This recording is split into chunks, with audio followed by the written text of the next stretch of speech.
வணக்கங்கம்மா. இப்போ வணக்கம். எந்த கட்சிக்காக வாக்கு சேகரிக்க வந்திருக்கீங்க? நம்ம தமிழக வெற்றி கழகத்துக்காக வாக்கு சேகரிக்க வந்திருக்கோம். தமிழக வெற்றி கழகத்துல மக்களிடையே நிறைய வரவேற்பு இருக்கு.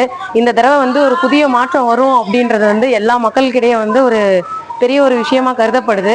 கண்டிப்பா ஒவ்வொரு மக்களும் இந்த தடவை புதிய மாற்றத்தை கொண்டு வரணும். மறக்காம எல்லாரும் விசில் சின்னத்துக்கு ஓட் பண்ணுங்க.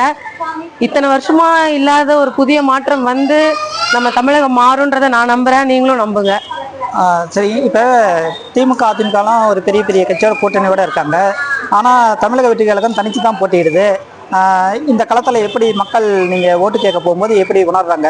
தளபதி விஜயோட முகம் தெரியாத ஆளே கிடையாது. அப்படி இருக்கும்போது தமிழகம் ஃபுல்லாவே தளபதி அப்படின்னு சொல்லி சொன்னாலே எல்லாருக்கும் தெரியுது, சின்ன குழந்தையில இருந்து தெரியுது. அதனால வீட்டுல எல்லாமே திமுக அதிமுக அவங்க வீட்டுல கூட விசில் சத்தம் கேட்கறதா சொல்லப்படுது. அதனால கண்டிப்பா தலைவர் இளைய தளபதி விஜய் அவர்கள் சிஎம் ஆவாங்க அப்படின்றத நாங்க நம்புறோம். எல்லாரும் அவருக்கு ஒரு வாய்ப்பு கொடுங்க. வாய்ப்பு கொடுத்தாதான் என்ன நம்ம தமிழகத்துக்கு செய்ய போறாருன்றது தெரியும். தமிழகத்தில் வெற்றி வாய்ப்பு எப்படி இருக்குன்னு நினைக்கிறீங்க? கண்டிப்பா ரொம்ப அமோகமா இருக்கு. நீங்களும் எல்லாருமே விசில் சின்னத்துக்கு மறக்காம ஓட் பண்ணுங்க. எலெக்ஷன் டேட் வந்துருச்சு, ரொம்ப பக்கம் வந்துருச்சு. எல்லாரும் மறக்காம போய் விசில் சின்னத்துக்கு ஓட் போடுங்க.